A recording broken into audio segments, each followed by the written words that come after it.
Antes de entrar en Romanos 8, quisiera hacer un pequeño break que me parece importante en algo que tenía en el corazón y que coincide con lo que César habló al comienzo de la reunión. Hace 40 años, el 13 de noviembre de 1985, el volcán Nevado del Ruiz hizo erupción. De pronto algunos de acá fuimos testigos de ese hecho. Yo era muy pequeño, pero me acuerdo. Y pues fue una tragedia. Murieron aproximadamente 22.000 personas, sepultadas en una pared de tierra que venía contra ellos de unos 30 metros de alto. Yo tuve una amiga que perdió 2 hijos allí, ella estuvo en la tragedia. Ella decía que era impresionante porque era ver venir usted una pared hasta donde le alcanza la vista, pero esa pared se mueve y va arrastrando todo a su paso, entonces usted ve dentro de esa capa de lodo árboles, casas, personas viniéndose hacia usted con el ruido que es terrible y no tiene para dónde correr. Ella se salvó porque es que hay partes donde la pared se abría, que eso es líquido, pero se revolvió con rocas, con tierra, y se abrió donde ella estaba. Estaban en una iglesia cristiana haciendo una vigilia esa noche, y se salvaron los que estaban en esa iglesia. Pero ella dejó a los hijos en casa. Eran muy pequeños.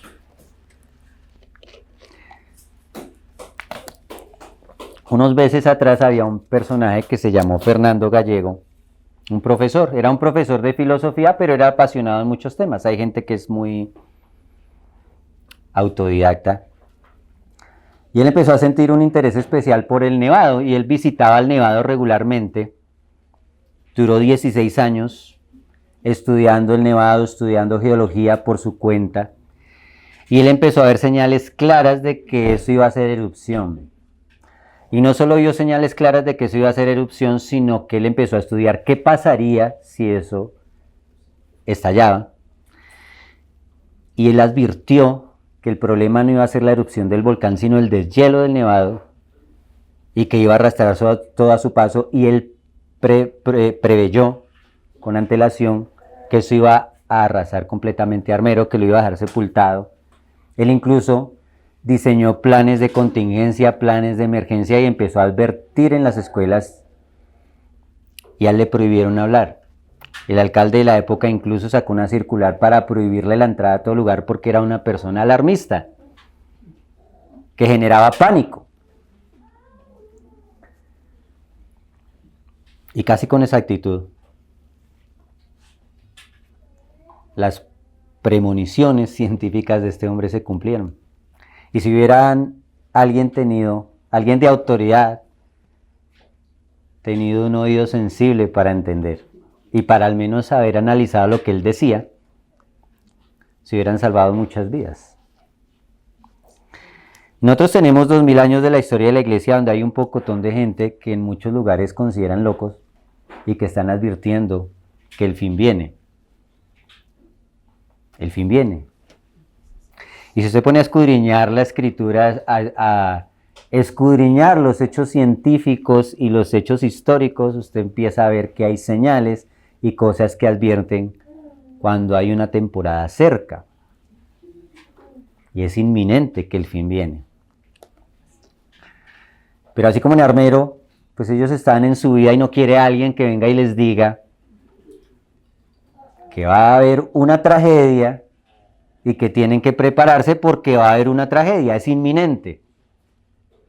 Y tenemos 2 opciones, o escuchamos y nos preparamos, o más bien hacemos caso omiso a eso y decimos no, estamos bien así. Esos son personas alarmistas, fanáticos que quieren venir a quitarnos la paz en la tranquilidad que nosotros andamos. Sí, de pronto hay una que otra señal, una humareda allá en el volcán, una cosa, pero no, eso no puede ser tan grave. Si algo en el momento miramos, ¿qué hacemos?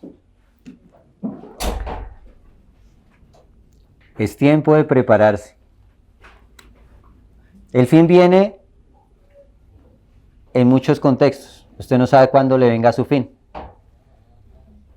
Hoy estamos acá, usted sale, de pronto hay un accidente, una enfermedad, un infarto. Tenemos que vivir todos los días como si realmente la muerte nos respirara en la nuca. Es una advertencia que hace el Señor, no es alarmismo, pero también hay señales claras que muestran que hay unas cosas que Jesucristo dijo, hay unas cosas que Dios le mostró a Juan, hay unas cosas que vieron los profetas y que se están desarrollando de una manera vertiginosa. El fin viene, hermanos, y es momento de prepararnos cada día, porque no sabemos, para el Señor un día es como 1000 años y 1000 años como un día. Puede pasar en un mes, en un año, que se empiecen a cumplir todas las cosas de una manera tan acelerada que no nos dé tiempo de nada. Puede ser que nos muramos nosotros y no lo veamos, pero igual nuestro fin también viene. Somos seres finitos y tenemos que ir preparados cada día. Porque de todas maneras, sea que lo veamos nosotros, sea que se cumpla en esta década, sea que pasen unos años, nosotros no sabemos, hay unas señales que se están dando. Y que se están acelerando. Y que se están acelerando de una manera muy vertiginosa. Y todo está convergiendo a que se cumpla lo que el Señor dijo que iba a pasar antes de su venida.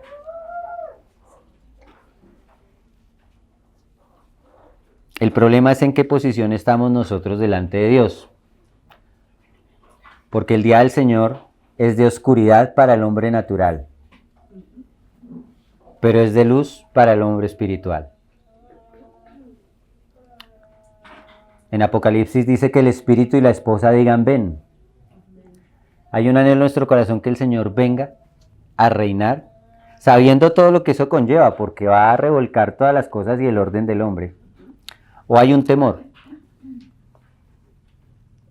porque yo todavía tengo tesoros en esta tierra, porque yo todavía tengo algo que perder.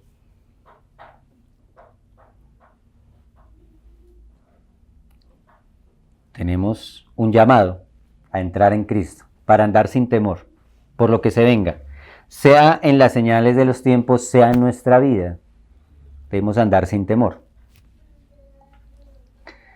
Vamos a ir al libro de Romanos, capítulo 8, versículo 1.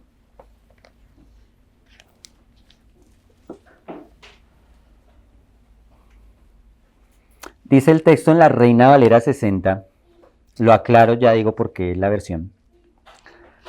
Ahora pues, ninguna condenación hay para los que están en Cristo Jesús, los que no andan conforme a la carne, sino conforme al Espíritu.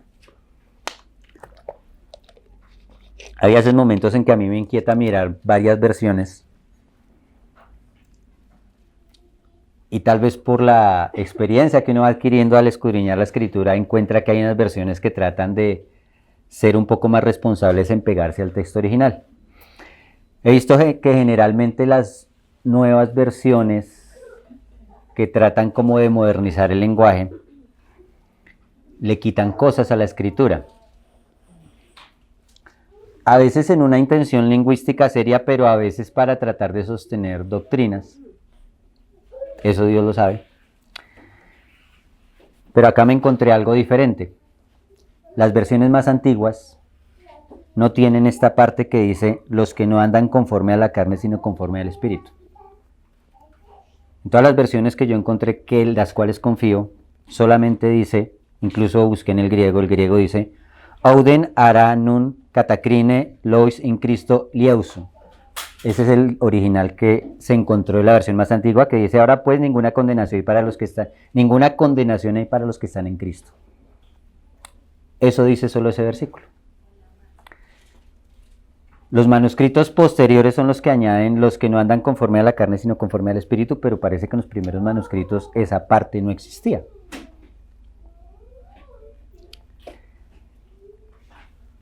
Ahora trato de entender, y esta es mi percepción del asunto, puede estar errada.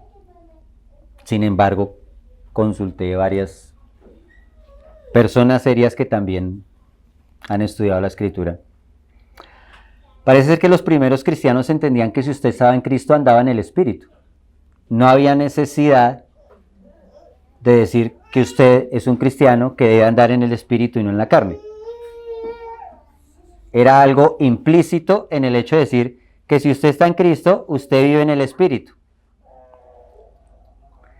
Posteriormente, como todo, usted ve que las cosas generalmente se van bajando de calidad.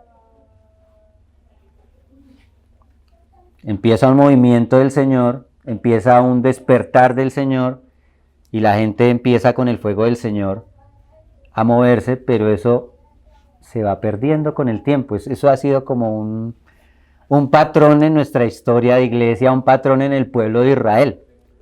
Nosotros vamos dejando perder lo que Dios enciende. Vamos dejando apagar la llama.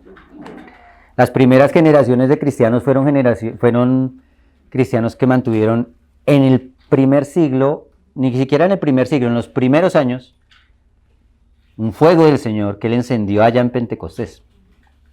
Pero eso se fue aguando con el tiempo. Y Dios en algunos momentos de la historia como que avivó esa llama, lo que nosotros llamamos avivamientos. Hay algunos históricos muy famosos, hay otros que fueron más pequeños en lugares específicos, pero el Señor avivó esa llama.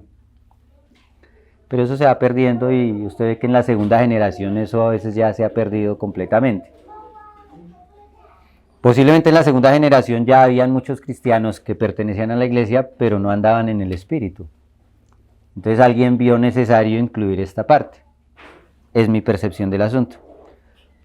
Porque no hay ninguna condenación, pero ese texto, si usted lo malentiende, puede dar pie a pensar que usted puede ir como quiera porque ya no hay condenación para usted.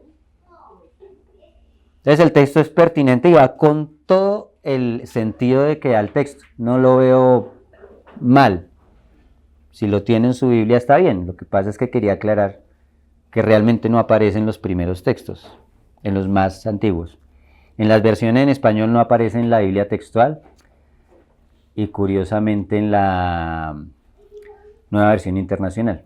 Una Biblia en la que yo particularmente pues no confío mucho, pero ahí aparece así, solamente la primera parte.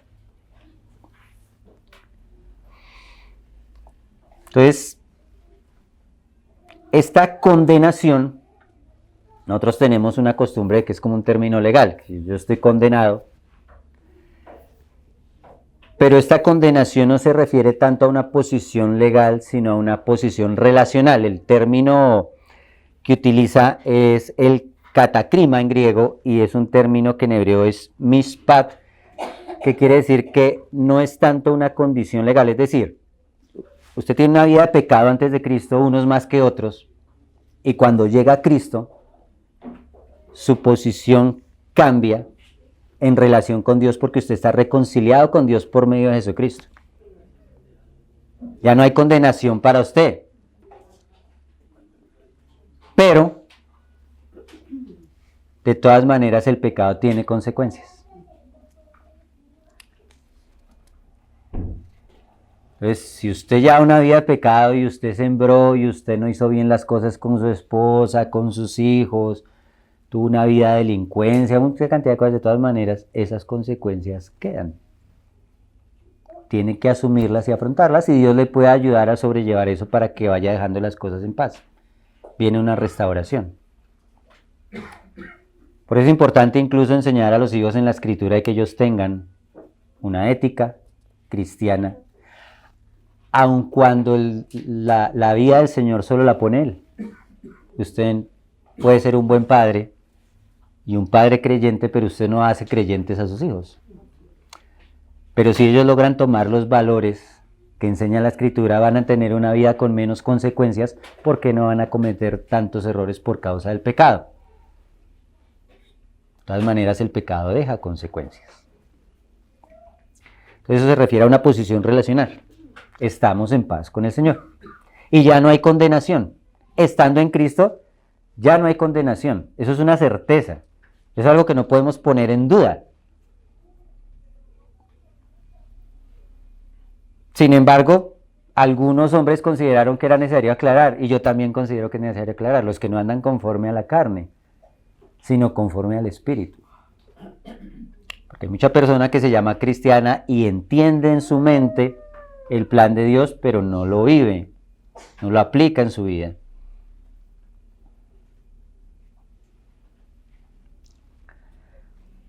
Dice el 2, porque la ley del Espíritu de vida en Cristo Jesús me ha librado de la ley del pecado y de la muerte.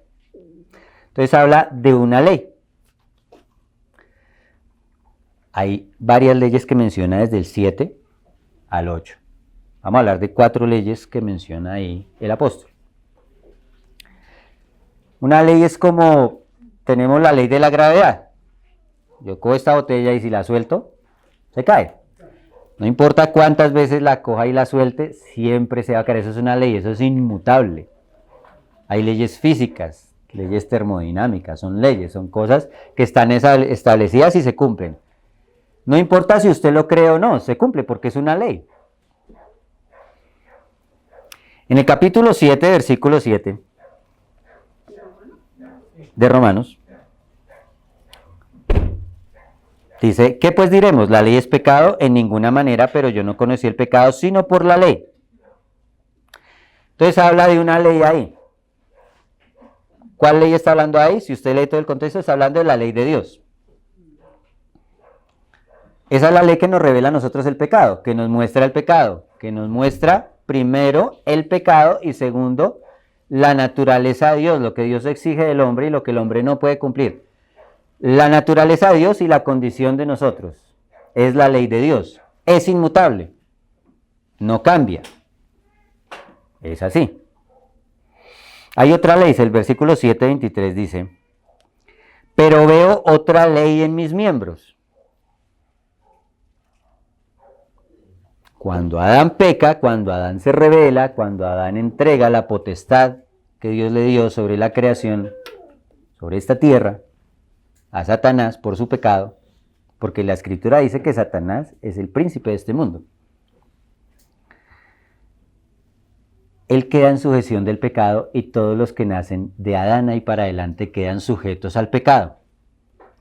Nuestra naturaleza está sujeta al pecado, no importa lo que usted haga y la disciplina que usted tenga. Nuestra naturaleza va a pecar. Unos más que otros porque no ejercitan la disciplina sobre su naturaleza, pero va a pecar. De solo intención, en el pensamiento. El Señor lo aclara. Cuando está en el Sermón del Monte le empieza a aclarar la ley, que algunos pueden llegar a cumplir en apariencia, pero él dice, pero es que eso va más allá, va en el pensamiento, va en el corazón y en la intención del corazón incluso. Entonces tenemos esa ley en nuestros miembros que nos llevan cautivos a la ley del pecado. El 7:22 dice, porque según el hombre interior me deleito en la ley de Dios.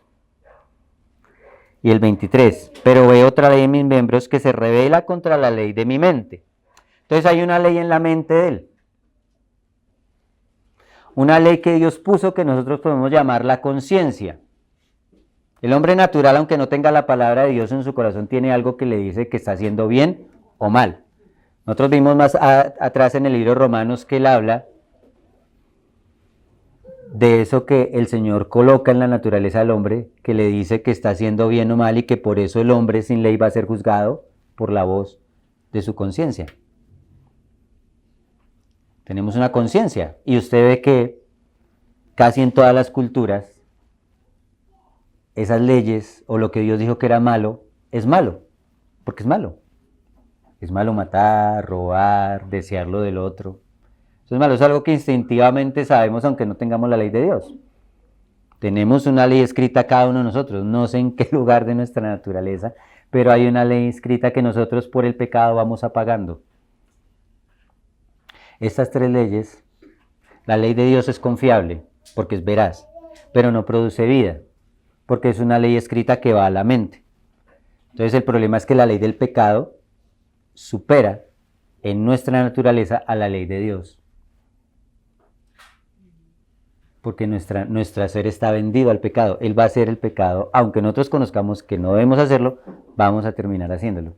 Y si no lo conocemos igual, vamos a terminar haciendo lo que a Dios no le agrada. porque básicamente eso es el pecado, es cerrar al blanco, y el blanco que Dios quiere es que se manifieste en nosotros la vida de Jesús, y nosotros apuntamos para allá lo que queramos, pero no le damos al blanco. Y hay otra ley que él habla acá. El versículo 8 dice que la ley del espíritu de vida.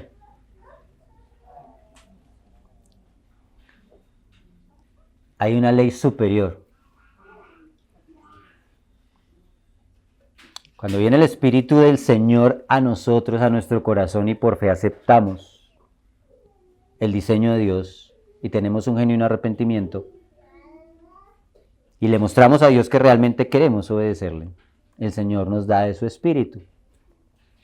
Y ese Espíritu empieza a hacer una obra que supera la ley del pecado. Ya no somos esclavos del pecado. Podemos vencer ese pecado. Por eso tenemos mucha gente que tenía tantos problemas de adulterio, de fornicación, de drogas, de alcohol, que vienen al Señor y el Señor empieza a obrar una obra en ellos y ellos empiezan a dejar esa pasada manera de vivir porque el Señor les da el poder.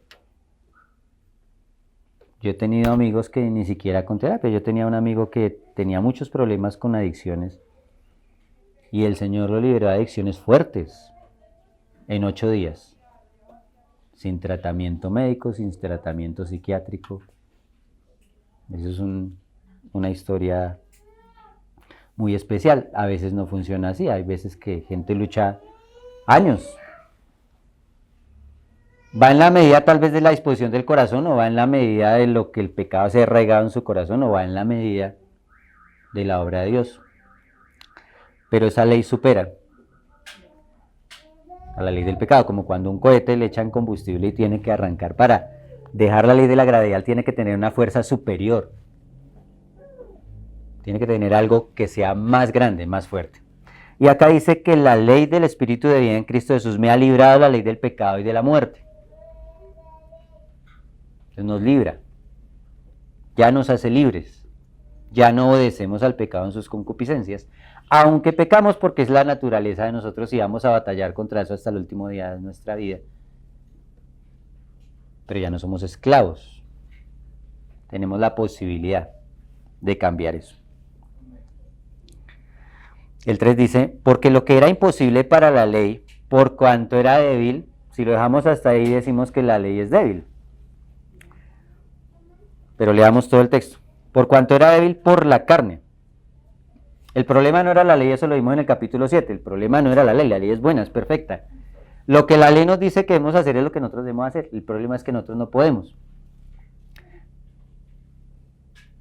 Y esa es la maravilla de la obra de Dios, cuando reconocemos que no podemos.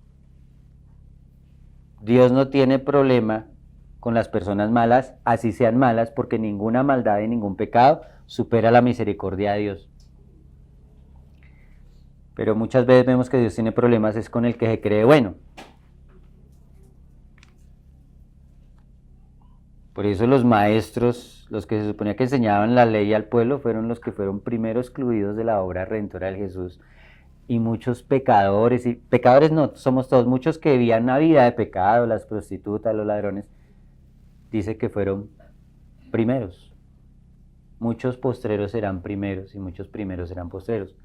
Porque el hombre que está en una vida de pecado sabe que está pecando. El hombre cree que es bueno, cree que no necesita el plan de redención, porque él cree que ya es lo suficientemente bueno y hasta Dios le sale a él. Entonces nuestra carne es débil y no puede someterse a la ley de Dios. Tenemos un problema, pero la ley del Espíritu nos hace libres de eso. Dios, enviando a su Hijo en semejanza de carne de pecado y a causa del pecado, condenó al pecado en la carne. Entonces Dios es nuestro sustituto. Nuestro pecado acarreaba una condena, una sanción, que era la muerte. Y Jesucristo fue a morir por nosotros. Se requería que alguien en igual condición viviera una vida libre de pecado y se presentara como un sacrificio limpio, para que fuera un sacrificio perfecto delante de Dios y tomara el lugar de cada uno de nosotros. Eso fue lo que hizo Jesucristo. El 4 dice, para que la justicia de la ley se cumpliese en nosotros, que no andamos conforme a la carne, sino conforme al Espíritu. Ahí de todas maneras dice lo que algunos le añadieron al versículo 1, que no andamos conforme a la carne, sino conforme al Espíritu. La justicia de Él se cumple en nosotros. Que no andamos conforme a la carne, sino conforme al Espíritu. Ahora nosotros podemos imaginar de pronto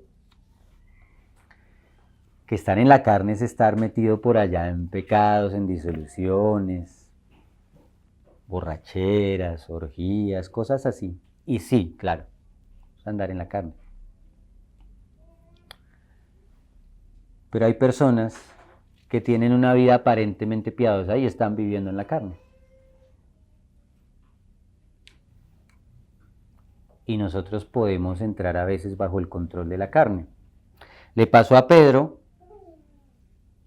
cuando el Señor dice, ¿quién dicen los hombres que soy yo? Y unos empiezan, no, pues que usted es un profeta, es un mensajero de Dios, otros dicen que es un impostor. Bueno, tenían muchos rumores de quién era Jesús. Y el Señor le dice, bueno, ¿y ustedes quiénes dicen que soy yo? Y Pedro dice, usted es el Cristo, el Hijo del Dios viviente. Y el Señor le dice, bienaventurado tú, Pedro, porque no te lo reveló carne ni sangre.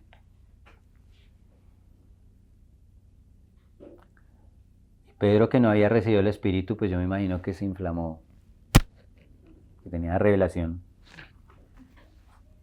Y uy.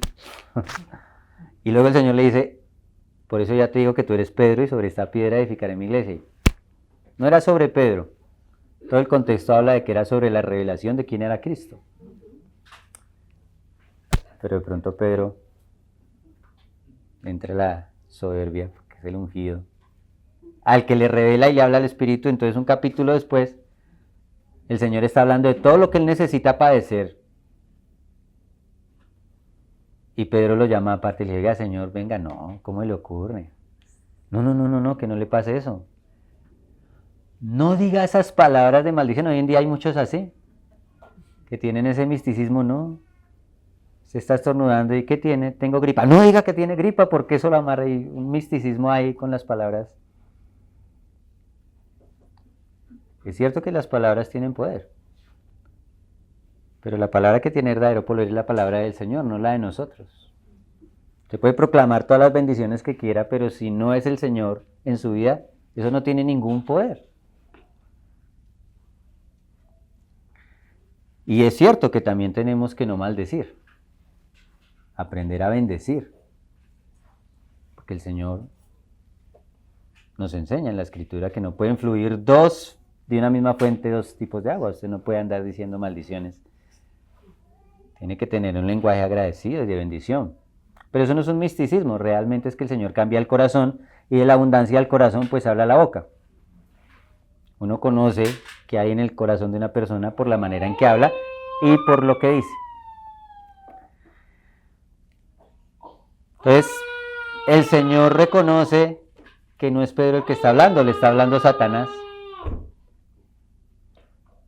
Y que le estaba diciendo algo bueno. Uy, Señor, no vaya a padecer, no vaya a la cruz, algo que era aparentemente bueno. Entonces, a veces andar en la carne no siempre es andar en pecados muy notorios, es estar alejado del propósito de Dios.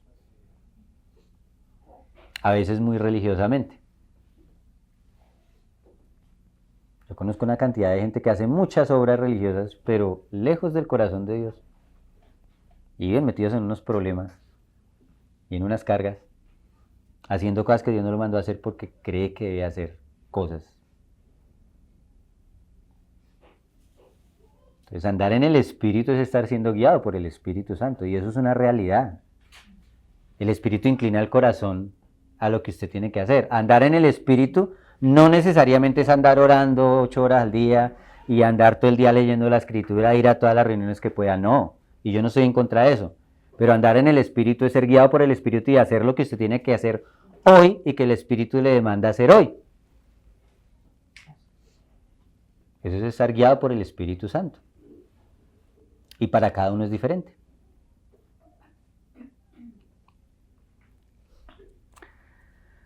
Entonces sí dice ahí que no andamos conforme a la carne, sino conforme al Espíritu, el 5. Porque son los que son de la carne piensan en las cosas de la carne, pero los que son del espíritu piensan en las cosas del espíritu. Ahora, también tenemos una percepción muy mística de andar en el espíritu, que se ha infiltrado en las iglesias, entonces la gente cree que andar en el espíritu es andar como en una nube, con un halo de santidad, y en algún lado creen que eso depende de la experiencia, entonces si usted va a la reunión y sintió el fuego, el calor y se cayó para atrás, es porque el espíritu se movió. Y yo no descarto que en algún momento el espíritu sí puede, no que lo tumbe para atrás, pero el Señor sí puede tocar las emociones, eso es verdad.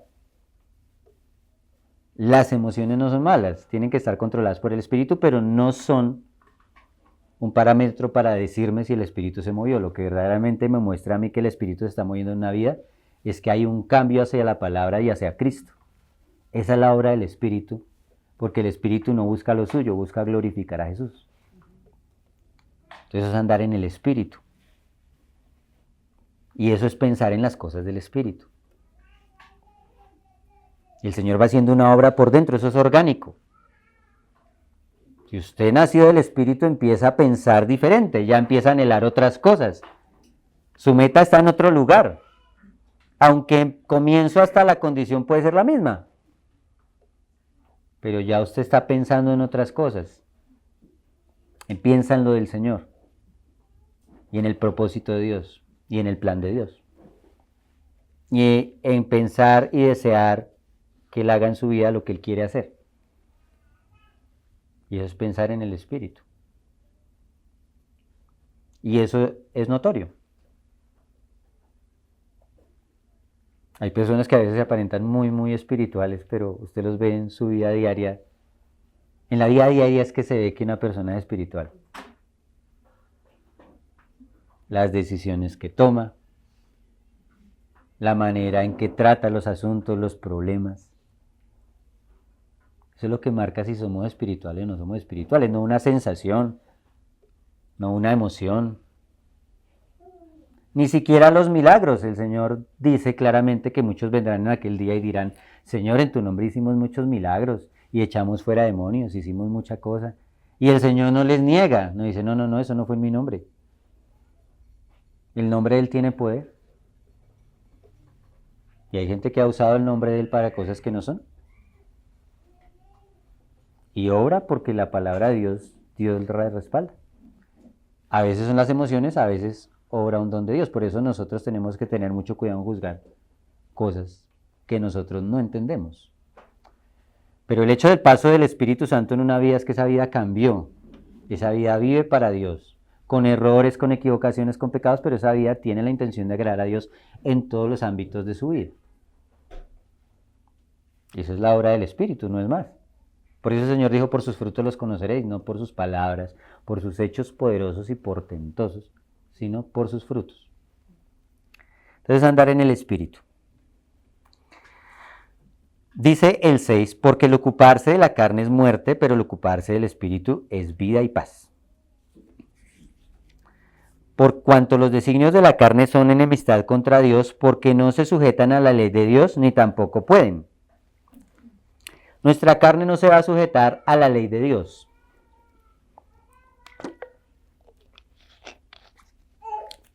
Ella es irreconciliable. Si usted no sujeta a la carne, ella siempre se va a andar rebelando contra la ley de Dios. Eso es natural de ella. Puede llevar 20 años en el Evangelio, 30 años en el Evangelio, y usted cree que ya la carne, ya es una carne espiritual. La carne nunca va a ser espiritual, jamás va a ser espiritual.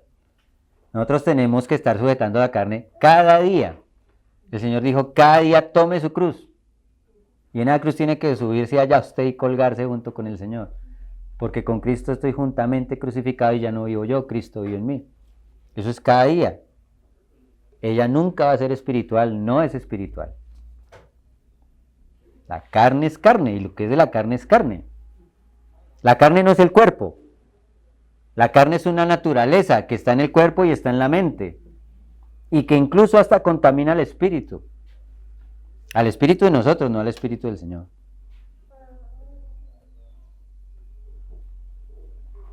Entonces, Pensar en el Espíritu es pensar que el Señor controle nuestra vida. Pero nosotros tenemos parte en eso, Pablo lo habla más adelante. Dice acá, y los que viven según la carne no pueden agradar a Dios. El 8. Hay un texto, un versículo, no, un pensamiento que recurren muchos para evangelizar y dicen, es que Dios odia al pecado, pero ama al pecador. Eso, mi querido hermano, no es bíblico. Dios odia al pecado y Dios odia al pecador. Dios odia al pecado. Lo único que Él ama es a su Hijo, que es Cristo.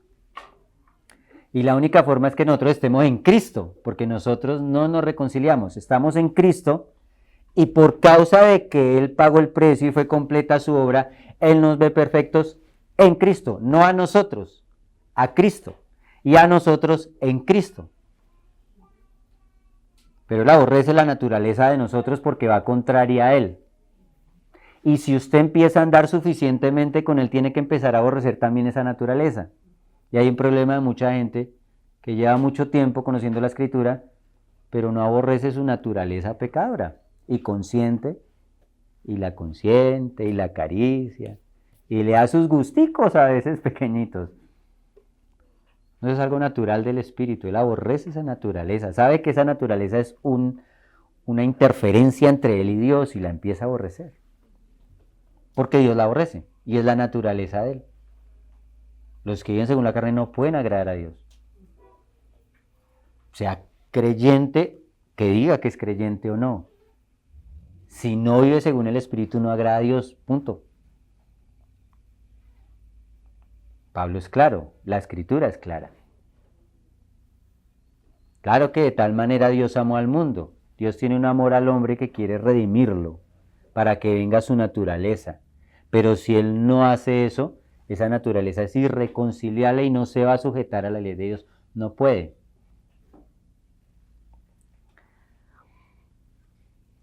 Dice acá, mas vosotros no vivís según la carne, el 9, sino según el Espíritu, si es que el Espíritu de Dios mora en vosotros. Y eso pasaba en la época de Pablo, ha ido aumentando por épocas, disminuye, pero dentro de la iglesia hay mucha gente que realmente no vive según el Espíritu.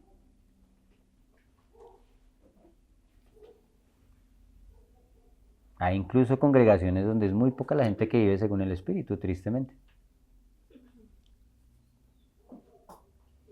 Y yo particularmente en la experiencia he encontrado que es en las congregaciones donde hay más emociones. La emoción es algo fugaz, usted se siente hoy, le mueven la emoción, le tocan la emoción y usted sale contento y supuestamente lleno del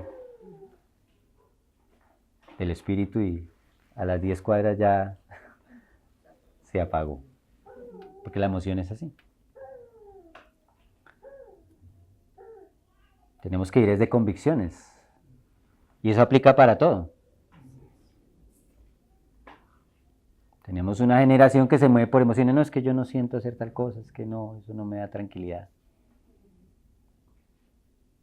Hay cosas que toca hacer así usted no quiere hacer, son deberes que toca hacer. Esto aplica muy bien para los casados, para los que piensan casarse también. El amor es una decisión, no una emoción, no un sentimiento. Ese sentimiento que usted siente del enamoramiento cuando conoce a una persona y se enamora y siente esas maripositas y todas esas cositas y todo eso. Eso es bonito, pero no es real. Está en el alma. Hay que alimentar eso, claro que sí, pero eso no es real, es una emoción. Y esa emoción se va cambiando con el tiempo. Y si una pareja se une basado en esa emoción, a los 3, 4 años ya no siente nada. Y esa misma emoción generalmente se va al contrario. Esas maripositas y ese gusto que tenía y ese amor se le vuelve un desprecio por el otro que no quiere ni verlo. Una unión conyugal no puede estar basada por emociones, por sentimientos, sino por decisiones. Una persona que logra ver que el otro es una persona la cual le conviene, la cual está, ojalá un creyente, está dentro de los propósitos de Dios para su vida y toma la decisión de estar con esa persona sin importar lo que sea, porque tiene presente que Dios lo puso al lado de esa persona y esa persona al lado suyo para perfeccionarse, para pulirse, para acompañarse, para llegar a ser uno. Esas son las uniones que perduran. Y son difíciles en esta generación porque los jóvenes se mueven mucho por las emociones, lo que sienten. A veces escogen carreras por una emoción y la abandonan al semestre, empiezan proyectos por una emoción y al año lo abandonan. No podemos vivir de emociones. Las emociones no son malas, tienen que estar controladas por el Espíritu Santo. Entonces pasa acá. Estamos en el 9. Que si alguno no tiene el Espíritu de Cristo, definitivamente no es de él. Pero si el Espíritu está en vosotros, el cuerpo, la verdad, está muerta a causa del pecado, mas el Espíritu vive a causa de la justicia. Y si el Espíritu de aquel que levantó de los muertos a Jesús mora en vosotros, el que levantó de los muertos a Cristo Jesús vivificará también vuestros cuerpos mortales por su Espíritu que mora en vosotros. Entonces Pablo va a aclarar acá una cosa que él llama un misterio. Quiero que me acompañen a 1 Corintios 15, 52 al 55.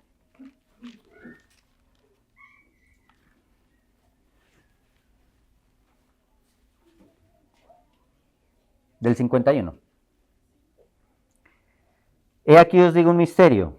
No todos dormiremos, pero todos seremos transformados. En un momento, en un abrir y cerrar de ojos, a la final trompeta, porque se tocará la trompeta y los muertos serán resucitados incorruptibles y nosotros seremos transformados. Porque es necesario que esto corruptible se vista de incorrupción y esto mortal se vista de inmortalidad. Y cuando esto corruptible se haya vestido de incorrupción y esto mortal se haya vestido de inmortalidad, entonces se cumplirá la palabra que está escrita. Sorbida es la muerte en victoria. Entonces hay una promesa y es parte de algo que el Señor le reveló a Pablo. Nosotros tenemos una naturaleza caída. Esa naturaleza se expresa más que todo en nuestro cuerpo.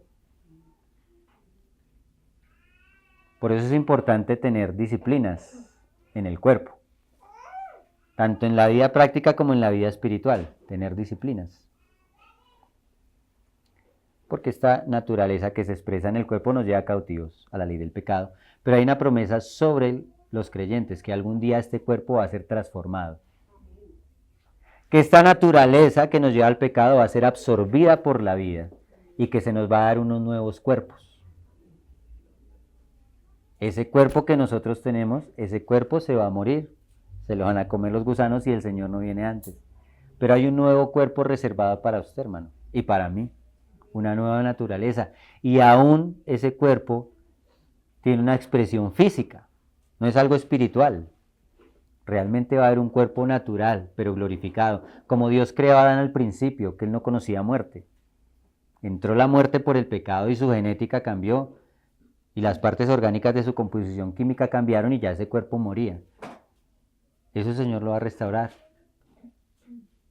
El Señor a veces hace sanidades, sana de cosas fuertes, cánceres, VIH, cosas así. A veces se sana, a veces no se sana. Pero de todas maneras ese cuerpo, así el Señor lo sanara, se va a morir. Ahorita, en 10 años, en 20 años. Pero el Señor promete que a su pueblo le dará un cuerpo que es incorruptible, que no conoce corrupción. Y por pista nosotros sabemos que eso es algo que supera nuestra expectativa. El Señor en su cuerpo glorificado se apareció en la mitad de los 11 y no lo vieron entrar. Es posible que ese cuerpo no conozca las barreras materiales que nosotros conocemos, es posible. Es un cuerpo diferente. Es un cuerpo físico pero espiritual.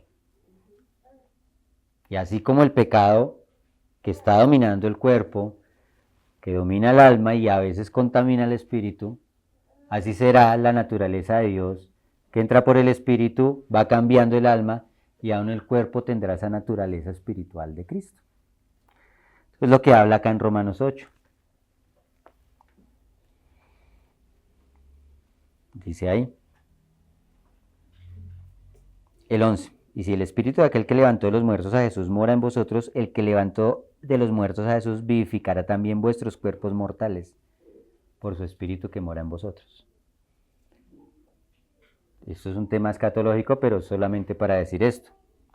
Los que se encuentren vivos o nos encontremos vivos en la venida del Señor, vamos a presenciar algo que muchos hermanos sintieron en su corazón que venía, y es que en su cuerpo usted va a experimentar el cambio.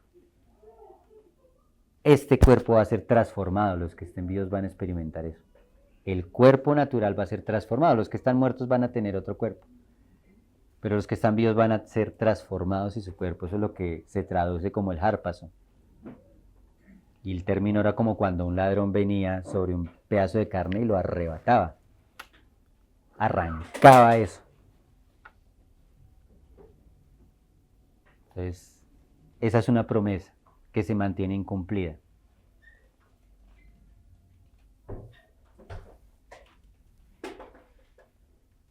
No sabemos nosotros,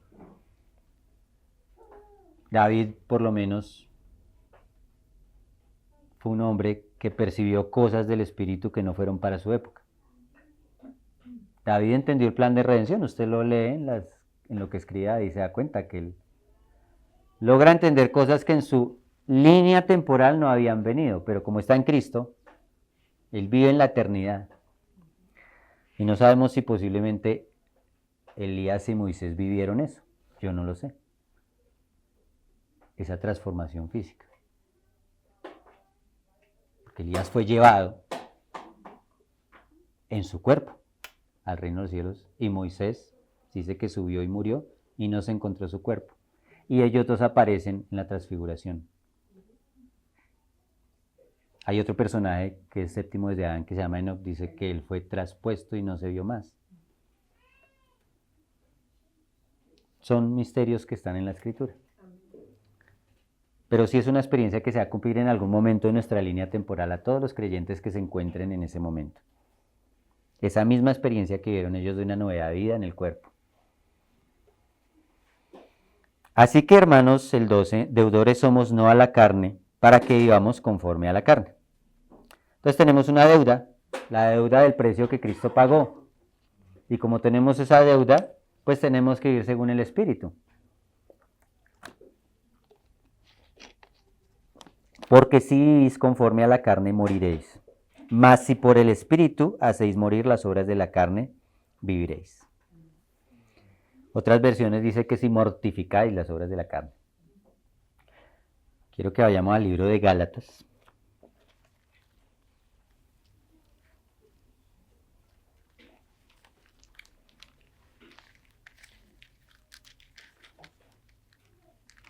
Capítulo 6, versículo 8.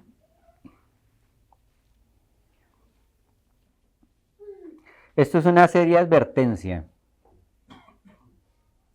para nosotros, porque de todas maneras nosotros tenemos una naturaleza pecadora.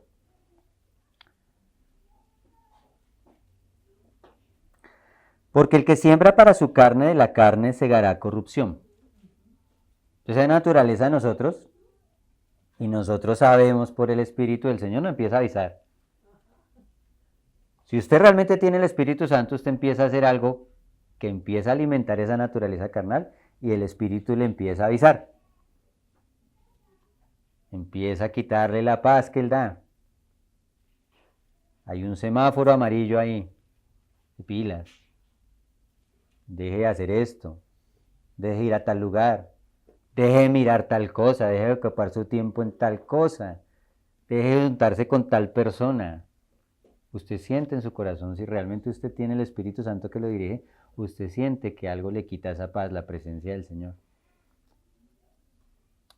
Pero si usted hace caso omiso a eso, empieza a alimentar la carne y va a generar corrupción, lo va a llevar al pecado.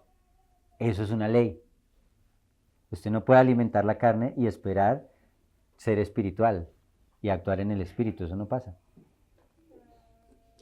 Si usted siembra para la carne, va a cosechar corrupción. Si usted siembra frijoles, no puede esperar que le salgan tomates. Siembra vientos y cosechará tempestades. Y en lo natural pasa, usted siembra una semillita de frijol y no nace un frijol. En el peor de los casos nace una matica pequeña, al menos con unos 20, 30, ¿cómo se llama? Estos vástagos, y dentro de cada de esos varios frijoles. Se multiplica siempre lo que usted siembra. Entonces mire lo que siembra, mire sus acciones, sus actitudes, qué es lo que usted permite, porque eso es lo que usted está sembrando. También en acciones con otros. Nosotros como creyentes estamos llamados a ser personas que bendigan a los demás, que sean benevolentes, que sean misericordiosos. El Señor dijo que de la manera que usted quiera que lo traten, así mismo trate a los demás. Entonces, ¿qué sembramos en los demás?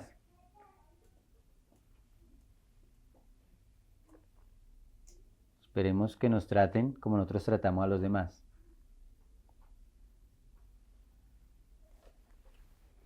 Entonces siembre, haga una buena siembra. Mire bien las actitudes. Quiero ir a otro texto en 1 Corintios 9:27.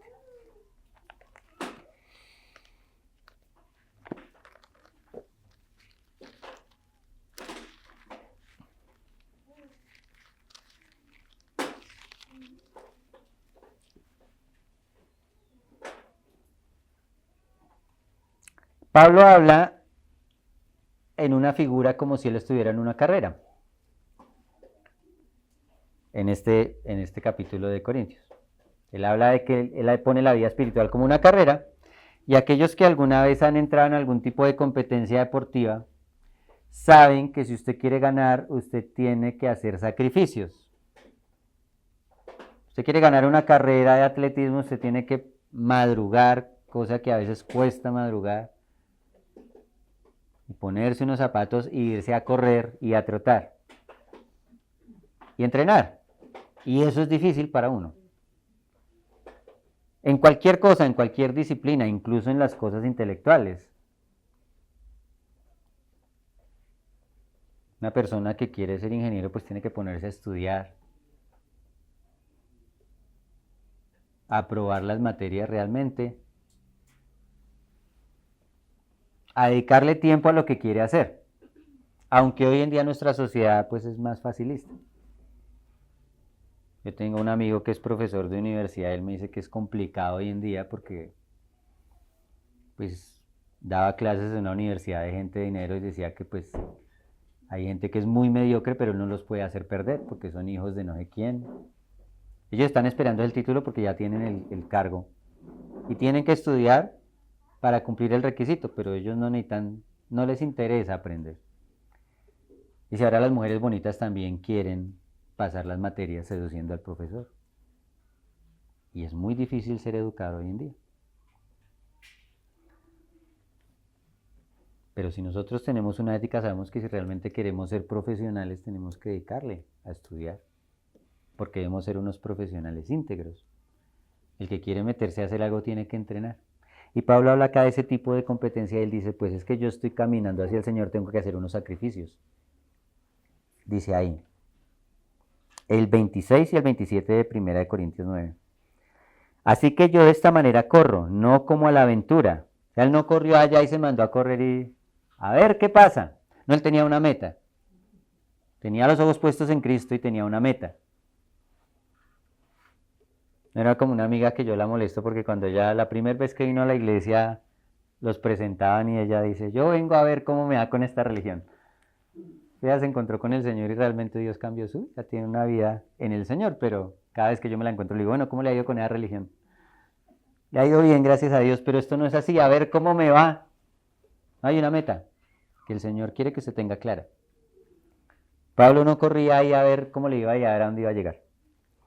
De esta manera peleo, no como quien golpea al aire.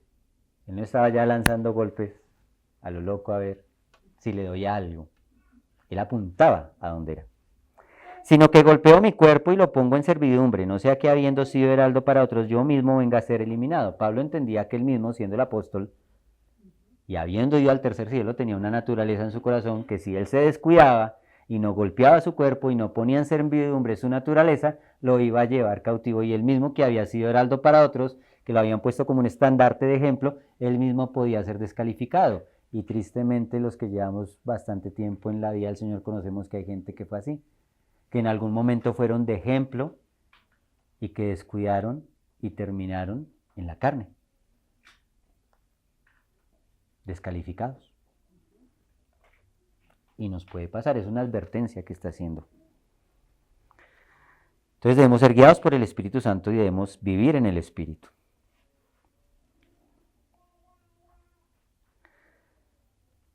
El 13 de Romanos 8.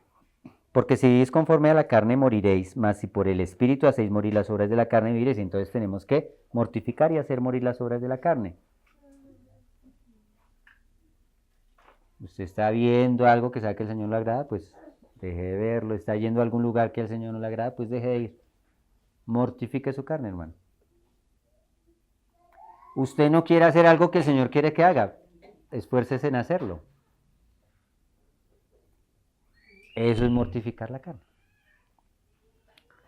No es irse a dar un poco de latigazos como hacen algunos que malinterpretan esto y se dan un poco de latigazos, suben por allá a la loma de Monserrate descalzos. No es mortificar y llegan allá y van a su celebración y salen igualitos. Es un cambio de actitud, de hacer lo que Dios quiere. Aunque nos cueste, porque nos cuesta. Para eso usted tiene que entender cuál es la meta. Usted tiene una meta y usted quiere ganar esa meta, quiere ganar esa carrera. Entonces, usted compite de tal manera que usted tenga ese premio que es la vida de Cristo. Si usted no tiene clara la meta, pues usted está dando tumbos ahí, no sabe para dónde va, no sabe por qué hace lo que hace. No, soy cristiano porque antes yo era católico, ahora soy cristiano y voy a la iglesia y ya. No, la meta es que el Señor quiere es que usted sea como Cristo, y es lo que Él promete. Y si usted corre de tal manera que obtenga eso.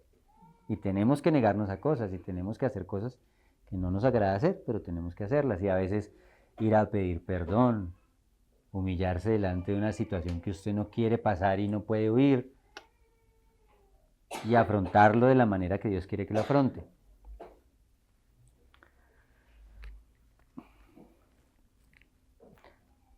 Dice el 14. Porque todos los que son guiados por el Espíritu de Dios, estos son hijos de Dios.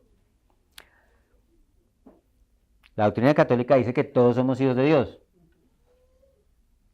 Y la palabra derrumba eso en todo lado. Nosotros somos criaturas hechas por Dios. Y algo de la naturaleza de Dios tenemos, porque lo que Dios crea le imprime lo que Él es. Pero esa naturaleza se perdió por causa de la caída. El Señor dice en Juan, el primer capítulo, a los que creen les dio la potestad de ser hechos hijos de Dios. Usted tiene que ser adoptado. Está fuera de la casa del Padre, entonces tiene que ser adoptado. Y para ser adoptado usted tiene que creer que está por fuera de la casa. Empezando por ahí, no todos somos hijos de Dios. Esa es una noticia clara del Evangelio. Usted está alejado de Dios, está fuera de la familia de Dios, fuera de la herencia de Dios. Y usted no es hijo de Dios, pero puede ser hijo de Dios. Ahora, esta adopción es diferente a la adopción que nosotros tenemos en nuestra cultura occidental o en la misma cultura oriental. Lo que pasa es que la adopción es que el padre le da unos derechos al hijo, le da su apellido, le da su autoridad, y el hijo tiene todos los derechos de un hijo natural, pero ese hijo tiene otros genes y nunca va a ser igual al papá. Pero esta adopción, este término, tiene que ver con algo que cambia la naturaleza. La adopción es algo en que Él lo redime a usted y empieza a cambiar la naturaleza para que usted empiece a ser parte de la familia y la genética del hijo entre en su corazón y empiece a cambiarlo para que el hijo se reconozca en usted y ya no vean al hermano o a la hermana, sino a Cristo. Esa es la redención, esa es la adopción, ser parte de la familia, pero de verdad, porque ya tiene la misma naturaleza que tiene el Hijo y por ende la misma naturaleza que tiene el Padre. Y así como Jesús dijo, el que me ha visto a mí ha visto al Padre, tiene que llegar el punto en que la iglesia pueda decir eso. El que me ha visto a mí ha visto al Hijo. El Señor va a hacer esa obra, estoy seguro de eso. Porque Él lo prometió. Si fuera por nosotros, pues no hay confianza. Pero el Señor lo prometió, lo hará. Creamos. Vamos a ser como su Hijo porque Él lo prometió. Y Él lo quiere hacer, es que Él lo quiere hacer.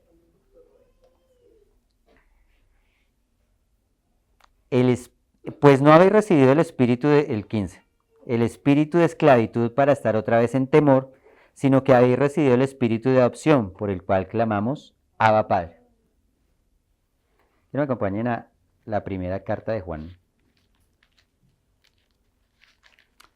Capítulo 4, versículo 18.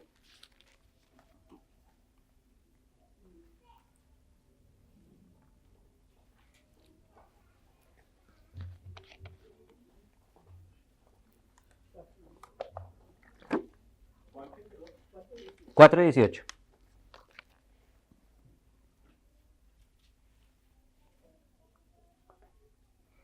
Dice, en el amor no hay temor, sino que el perfecto amor echa fuera el temor, porque el temor lleva en sí castigo, de donde el que teme no ha sido perfeccionado en el amor.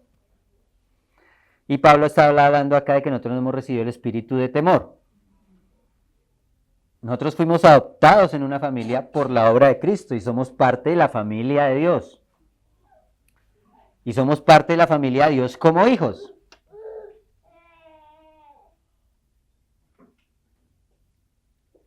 Entonces, cuando usted tiene su hijo en su casa, pues su hijo no debería tenerle miedo a usted como papá. De hecho, es uno de los indicios a nivel psicológico que indican que algo está errado en una casa cuando los hijos le tienen pavor a alguno de los padres. Ahí hay algo que funciona raro. Obviamente le tienen respeto, pero no pavor, no miedo. Habla no del temor sano de Dios, sino de ese miedo. Un hijo no tiene por qué temerle al padre. Ahora planteemos la idea de que hay un hijo que fue muy maltratado, un niño que fue muy maltratado, y lo adoptan unos padres que son muy amorosos. Pero ese niño viene con una cantidad de traumas y cosas, y esos padres tienen que hacer un trabajo para mostrarle que él puede confiar en ellos. Y es lo que Dios muchas veces hace con nosotros, porque venimos traumados del mundo. Y a veces nos acercamos a Dios con ese temor. Y el Señor quiere venir a mostrarnos su amor. Vemos a Dios desde el amor, no desde el temor. Y el liderazgo también funciona así, no se maneja desde el temor. Se maneja desde el amor. Porque unas personas que han conocido el carácter de Cristo y se imprimen del carácter de Él, manejan las cosas en amor, no en temor. No hay necesidad de estar amenazando a las personas con cosas. Obra por amor. El amor de Dios que también tiene corrección y redime por naturaleza. Entonces somos hijos y somos adoptados, no debe haber temor en nosotros, porque el perfecto amor echa fuera el temor. Ahora si hay temor es porque se necesita que se perfeccione el amor. Si nosotros creemos en Dios no tenemos el temor o el miedo a Dios y tampoco tenemos que tener temor por las circunstancias, porque si Dios es mi papá, Él cuida de mí. No puedo temer lo que me pase, porque lo que me pasa en la soberanía de Dios está contemplado y nada se escapa de su diseño y de su plan. Sea una enfermedad, sea una tribulación, sea una circunstancia difícil, sea una quiebra económica, que perdió el trabajo, que se le murió el perro y el gato y el ser querido y el esposo y los hijos. Si usted está en la voluntad del Señor, si usted quiere hacer la voluntad del Señor, todo eso forma parte del diseño de Dios para perfeccionar la imagen de su Hijo en usted. No hay temor. Pero a veces, para quitar el temor, el Señor tiene que pasarnos por esas situaciones para mostrarnos que podemos confiar en Él en cualquier situación. Todo obra para bien para los que amamos a Dios. Todo. Entonces dice el 17. Y si hijos, también herederos. Ahora vea, es una herencia que tenemos nosotros. Una vez leí el caso de una señora que vivía a recoger cartones en Nueva York y de reciclar, y vivía pues como una persona, un habitante de calle, lo que allá llaman los sin techo. y la señora se murió. Y pues entran, ella vivía en un lugar, en algún lugar debajo de un puente, había hecho como una casa, un cambuche, bueno. Y entran pues a levantar el cadáver y empiezan a mirar y encontraron 3 llavecitas. Esas llavecitas eran de la caja de seguridad de unos bancos. Esa señora tenía una fortuna metida en un banco. No tenía hijos. Entonces empiezan a buscar al familiar más cercano y un sobrino que no sabía que tenía esa tía. Hereda eso, una fortuna. Y yo pensé, bueno, a mí me gustaría ser ese sobrino. ¿Sí? Tenemos una herencia. Hay una herencia. ¿Qué le pertenece a Dios? Todo. ¿Qué le pertenece a Cristo? Todo. Entonces, ¿por qué nos andamos acá angustiando por las cosas de este mundo? Claro, hay que ser diligente. Tenemos que trabajar y laborar, pero nuestro afán no está en eso porque el Señor tiene solucionadas ya todas las cosas en Cristo.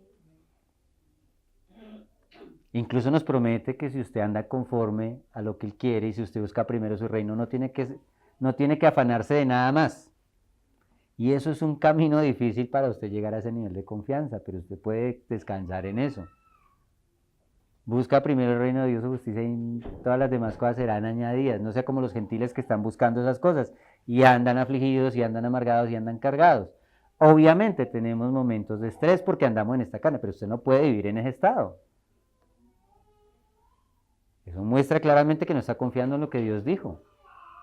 Y tenemos que confiar en lo que Dios dijo y Dios lo prometió. Nosotros a lo largo de nuestra vida, los que hemos caminado en el Señor, sabemos que es verdad. Dios cuida de nosotros y a veces provee de maneras que nosotros no pensamos y que no hubiéramos podido hacerlo de nuestra manera.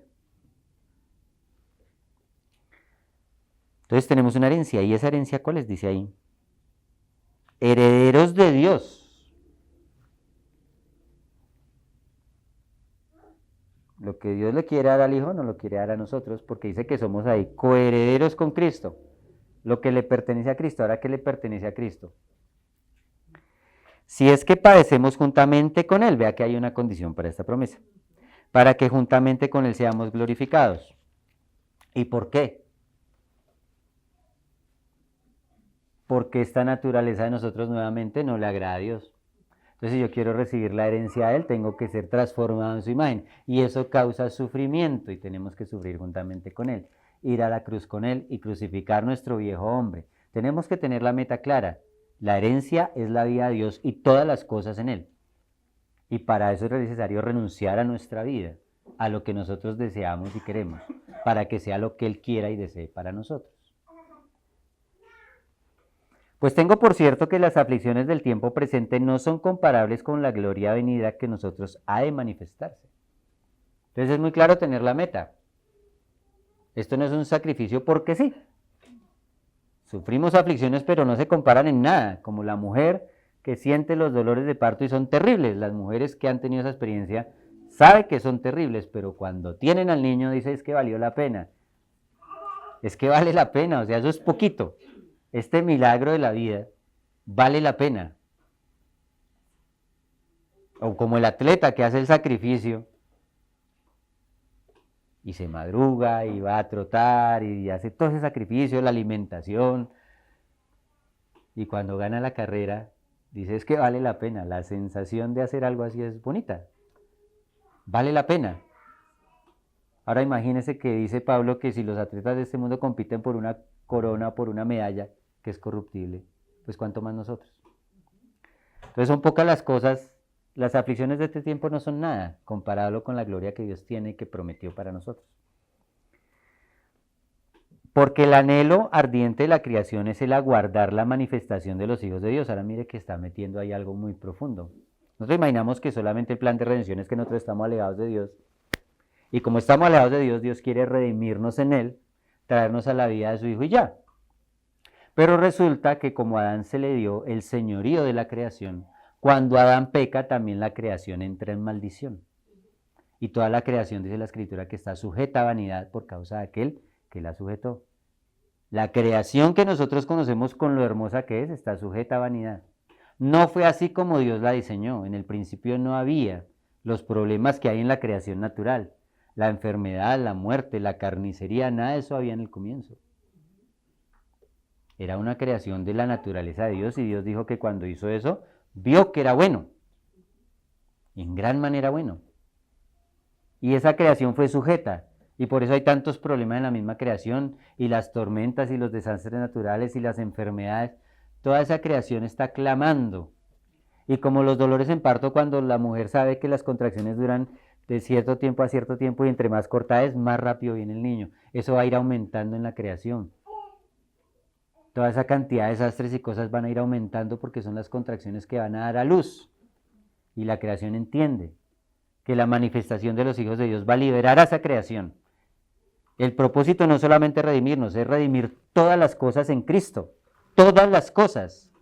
El diseño de Dios para la iglesia es que la iglesia y la acción de la iglesia va a redimir todas las cosas en Cristo y la creación va a ser libre de la condenación del pecado y de la maldición que fue impuesta por causa del pecado. Cuando el hombre peca, Dios le dice que la tierra ya no iba a producir lo que producía, sino que iba a producir con espinos y abrojos. Y el Señor quiere redimir a su creación de esos espinos. Por eso Él cargó una corona de espinas. Él quiere redimir a su creación de esa maldición. Y lo va a hacer a través de su iglesia. Y ha habido casos pequeñitos. Nosotros vimos el caso de un pueblo, creo que fue en Perú, no me acuerdo ahorita el pueblo, de que era un pueblo donde había una vida muy licenciosa y pues lo que hay en los pueblos, la borrachera, la santería, la adoración a los cultos. Y en algún momento ese pueblo fue receptivo a la voz del Señor. Llegó alguien con el mensaje del Señor y el pueblo fue receptivo a la voz del Señor. Y mucha gente del pueblo se convirtió y empezaron a cerrar las tabernas y a cambiarlas por lugares de reuniones. Y empezó a venir bendición sobre ese pueblo. Y la tierra que era estéril empezó a dar frutos. Y sacaban unas frutas gigantes, cosas que son anecdóticas. Ganaban ferias en otros lados internacionalmente, porque ese pueblo empezó a producir. Yo también conocí un amigo que él fue a llevar la palabra a un lugar donde había muchos problemas de violencia en Colombia, y en algún momento la guerrilla lo secuestró. Él iba en un bote, ellos repartían unos radios solares, él llega a un pueblo, reparte los radiecitos, un muchacho coge el radiecito y se lo lleva al comandante de la guerrilla, le dice, mire, están repartiendo esto allá en el pueblo. El comandante coge el radio y por la noche llega el ejército en un operativo y matan a todos hasta el comandante. Entonces dice la jefatura de la guerrilla, son los de los radios. Ese radio tenía un chip, cojan el de los radios. Entonces cuando él llega al siguiente caserío, porque era un viaje de días, ese lugar era manejado por gente de la guerrilla, dijeron, usted está retenido. Se está repartiendo un material que es peligroso y que tiene unos chips de localización geosatelital, y por eso mataron al comandante del lugar donde se estuvo. Entonces se queda retenido y retienen al anciano. Era un anciano con toda su gente, eran como unas 15 personas que iban en el bote, y este comandante pues era una persona muy buena. El comandante guerrillero empieza a hablar con el anciano y también recibe el mensaje del Señor. Incluso ordena que todos los menores de 30 años de la guerrilla tienen que ir a la reunión que hacía el anciano. Le dijo, si usted quiere haga reunión todos los días a las 5 y todos los muchachos tienen que venir obligatoriamente. Y empezó a venir los muchachos y empezó a venir el pueblo y empezaron a aceptar todos el mensaje del Señor. Dios le colocó la gracia a este anciano y la forma de proveer. Usted imagina que Dios lo va a mandar de misionero, entonces le darle los pasajes para que llegue allá en el aeropuerto, en el hotel, 5 estrellas, y se relaja y va y se para en el púlpito y da el mensaje y luego sale y le dan tremendo almuerzo. No, eso fue un secuestro. Ese secuestro fue impresionante porque ellos tenían encaletadas Biblias, porque las Biblias es un material prohibido donde comanda la guerrilla. Entonces cuando la guerrilla descubre la caleta, pues cogen esas Biblias y las botan por el río. Y había pueblos abajo del río donde nunca nadie había llegado con la palabra del Señor. Entonces, como tenían un sello de la emisora donde transmitían los mensajes, pues la gente empezó a reportar sintonía porque se encontraron una Biblia en el río. Y así actúa Dios. Y este pueblo, antes de la violencia, era un pueblo que vivía de la guerra. De la pesca, perdón. Vivía de la pesca, pero llegó la violencia y la violencia trae maldición. Y el río dejó de botar peces. Ya no podían vivir de la pesca porque no había peces. Y lleva a este hombre como 15 días ahí y empiezan a sacar peces. Y empiezan a salir peces, yo vi las fotos, salieron unos peces como de este tamaño, de un río. Trae bendición. La naturaleza gime, está en maldición. Y es verdad. Y desea que el Señor gobierne sobre sus hijos, porque en la manifestación de los hijos de Dios hay libertad para la creación.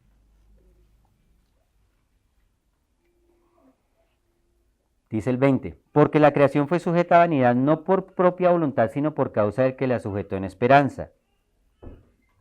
Porque también la creación misma será librada de la esclavitud de corrupción a la libertad gloriosa de los hijos de Dios. No es cualquier libertad, es una libertad gloriosa. La creación va a ser libertada, dice ahí. Porque sabemos que toda la creación gime a una y está a una con dolores de parto hasta ahora, lo que decíamos ahorita. Y no solo ella, sino que también nosotros mismos que tenemos las primicias del Espíritu, nosotros también gemimos dentro de nosotros mismos esperando la adopción, la redención de nuestro cuerpo. Entonces, lo que le digo, usted tiene el Espíritu Santo y usted sabe que su cuerpo y que su naturaleza caída es un impedimento, y usted gime dentro de usted por ese anhelo de desear ser transformado a esa naturaleza de Cristo. Y eso puede pasar en parte si usted tiene fe. Va a haber un momento en que va a pasar históricamente. Pero ve a Josué y Caleb, dice que llegaron a los 80 años y era como muchacho y su fuerza está intacta en ellos. La palabra también obra en el cuerpo. Si usted tiene la suficiente fe. El solamente tener la paz de Dios, porque el estrés genera muchísimas enfermedades. Andar angustiado, atribulado genera muchos problemas de salud. Y cuando usted tiene la paz de Dios, eso ya cambia aún su cuerpo. El 24. Porque en esperanza fuimos salvos, pero la esperanza que se ve no es esperanza, porque lo que alguno ve, ¿a qué esperarlo? Pero si esperamos lo que no vemos, con paciencia la guardamos. Y es verdad, nosotros a veces pareciera que no vemos es nada. Y si usted ve el panorama de la iglesia, bajo los ojos del hombre natural, usted dice, aquí no hay nada.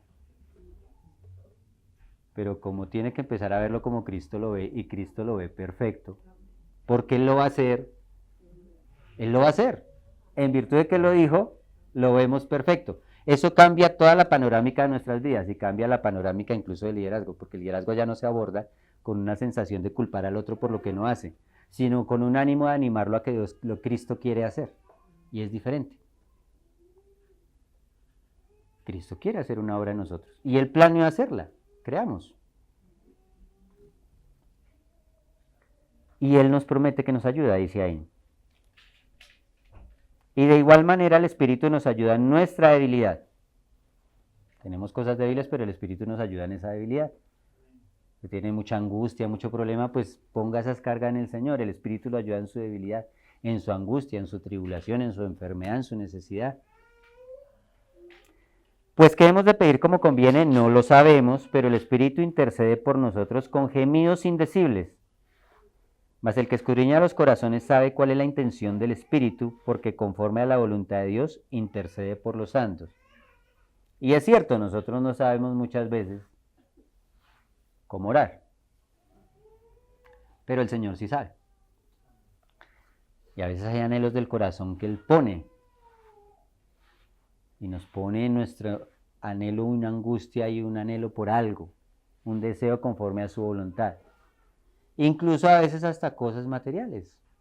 No está mal, el problema no son las cosas, el problema es el corazón. Pero el anhelo máximo es que seamos redimidos y conformados a la imagen de su Hijo. Y si el anhelo máximo de su corazón no es ese, es porque el amor no ha sido perfeccionado en usted, hermano, ni en mí. ¿Qué deseamos nosotros? ¿Dónde estamos poniendo los ojos? Hay una meta grandiosa y enorme para nosotros, y es que vamos a ser redimidos a la imagen de su Hijo. Y aún este cuerpo mortal, si morimos, no importa, vamos a tener un nuevo cuerpo. Pero si el Señor nos encuentra en vida, va a ser transformado. Tenemos que andar sin temor de lo que pase a este cuerpo. El enemigo lo máximo que puede hacer, hasta donde puede llegar, es a quitarnos la vida. No puede hacer nada más, pero el Señor dijo, no teman los que matan al cuerpo. es lo máximo. Andamos sin temor, en confianza y en amor de que Dios nos amó tanto que dio a su Hijo unigénito por nosotros. Y con Él, ¿cómo no nos va a dar todas las cosas? Hay un diseño y un plan de Dios y Él lo quiere llevar a cabo.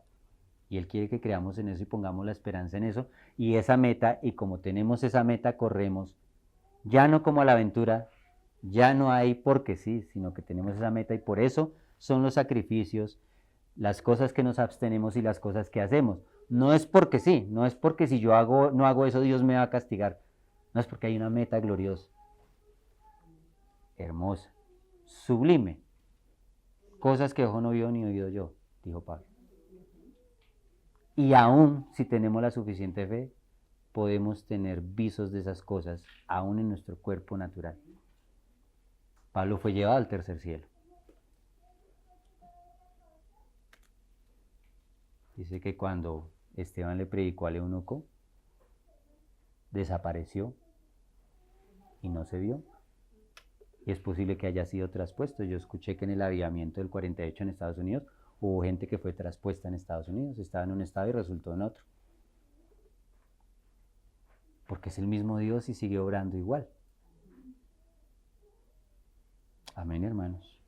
Creamos a Dios, Él tiene un propósito para nosotros. Y la libertad del pecado está en Cristo. Yo los animo, hermanos, a que sigan poniendo los ojos en Cristo y sigamos poniendo los ojos en Cristo. Y los ojos en la meta, lo que Él tiene para nosotros. Y que Él nos revele lo que Él tiene para nosotros. Para que corramos animadamente sabiendo que a pesar de lo que nos pase acá en esta tierra, estamos asegurados en Cristo y no hay pérdida de ninguna manera para la iglesia de Cristo. Amén.